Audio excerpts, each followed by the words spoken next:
what is going on? Just wanted to make a quick video talking about the game yesterday that the Giants had against the Lions and the fact that now Shane Bowen is fired. Let's be honest, we all knew what was coming. It was like the script was written. Again, as soon as they did that trick play to Jameis Winston and he caught the touchdown and they went up by 10, you knew that the Lions were going to go right down the field and get that touchdown right back, which they did, and then the Giants were only up by 3.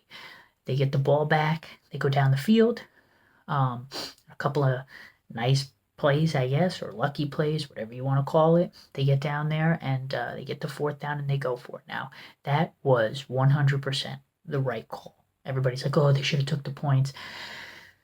Let's preface this with a few things. First of all, right off the bat, you're 2-10. All right, what are we doing here? Okay, we're just trying to win games. We're trying to do what we can. We're not here to play smart. We just want to win.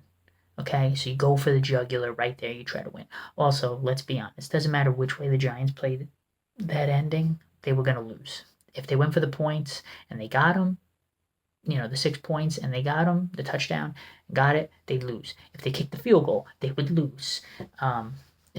Any way you sliced it, they'd figure out a way to lose. But trying to go for the touchdown right there is the right call because your defense has historically this season not stopped anybody. So you're trying to score the 7 points and basically put the game out of reach. And here's the big thing that nobody talks about. You missed the conversion. You didn't get the touchdown, right? Lions get the ball deep in their own territory. But here's the thing. They moved it into their own territory. But the Lions only need a field goal to tie. So now it becomes 4th down. And the Lions are like, we should kick the field goal and tie the game, right? If you kick the field goal as the Giants and make the Lions go down by 6, well, now the Lions get to go for it on every 4th down because they know they got to get a touchdown. And let's be honest, do we really think the Giants could stop the Lions 4 times?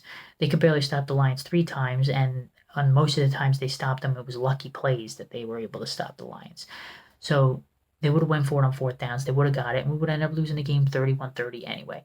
So by not going for the touchdown, by not kicking the field goal and going for the touchdown for the Giants, it made the Lions be more conservative at the end and kick a field goal to tie it. And of course, guy's got to hit a 59-yard field goal, right? If that was the Giants, that he would have shanked it and missed to tie the game. But Lions, guy makes it.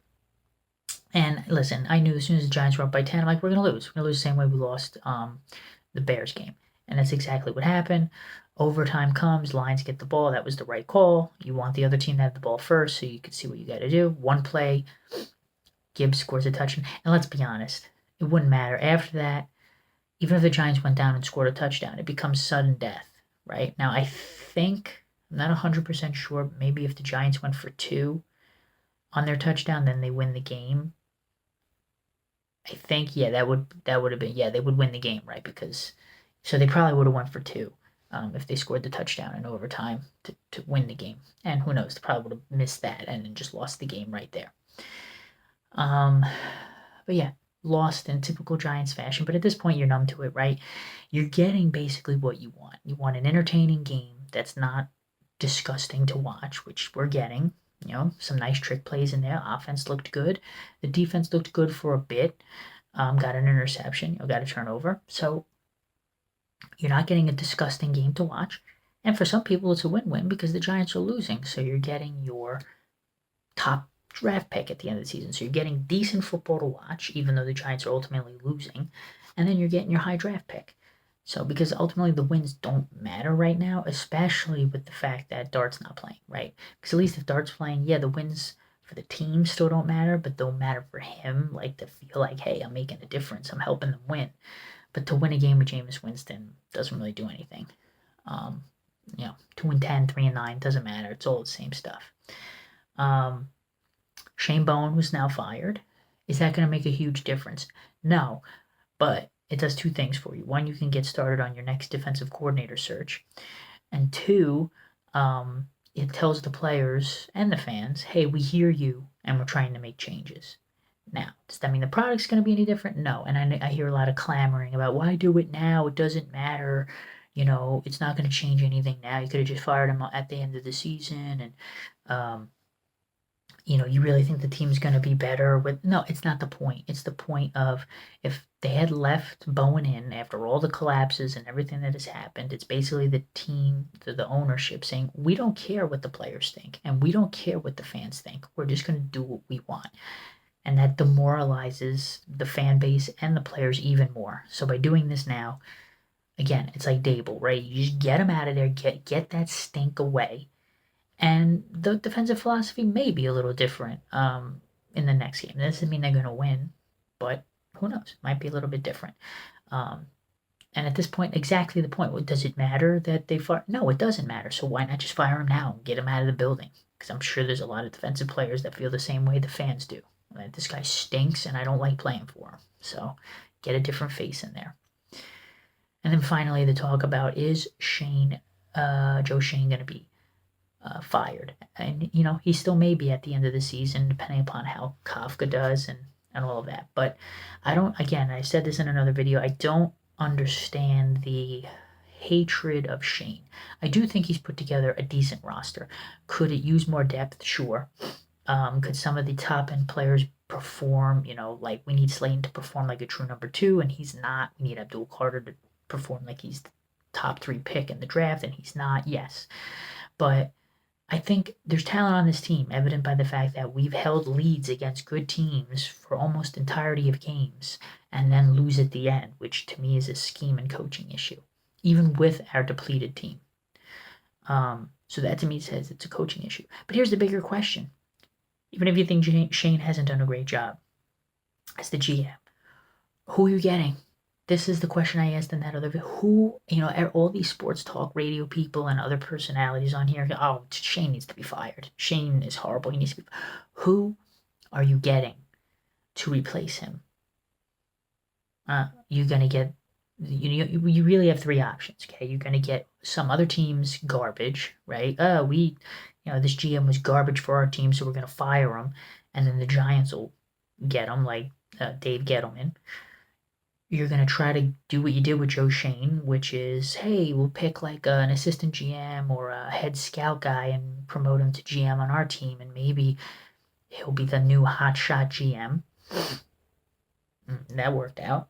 Or you're going to promote internally, that you're your own head of scouting to GM, which if you had a lot of talent there, wouldn't you have done that already instead of going outside the organization to get Joe Shane? And wouldn't there be better results because the head of scouting or assistant GM would be working with Shane? So obviously, if they're not producing good results, those guys aren't any good either. My point is, you're not going to find anybody most likely better than Joe Shane. And even if you do, he ain't going to be better than Joe Shane right away. It's going to take him another 4 years, 5 years, right? I mean, these analysts and sports talk guys, they all think like the next Howie Roseman is out there, like that, oh, Giants are just going to get him. Like, it's not going to happen. You're going to get another Joe Shane. That's what you're going to get. Another guy who hits on some picks, who misses on others. The team looks average, but I think that what could get them over the hump is better, more smart coaching and putting players in a position to win. That could get the Giants over the hump to win some of these games that they have been winning and then losing at the end. You just get a coach in there that understands game management and correct game decisions, and maybe those won't be losses, coupled with getting a better, more aggressive defensive coordinator. And that could help turn it around. So that's my take on that. We'll see what happens. Again, it's going to be tough because going into the end of the season, the schedule is lighter. So you might see some more wins, and unfortunately the Giants then ownership might be like, oh, well, we've clearly made the right decisions because we won 4 of our last 5, right? It's like, yeah, but you also won 4 of your last 5 because you're playing some of the worst teams in the NFL. You're playing the Raiders, you're playing the Commanders, right? You're playing the Cowboys again, although they might be getting better, but you're not playing teams like the Lions, like the Chiefs, like the Broncos, even though I still think the Broncos are frauds. But you're not playing those teams. You're playing the other bottom feeder NFL teams. So there's a good chance the Giants could beat them. And that'll give the Giants ownership a false sense of security that they've made the right decisions, which would mean Shane will probably stay. Kafka will remain the head coach, and then Kafka could just bring in his own offensive and defensive coordinators.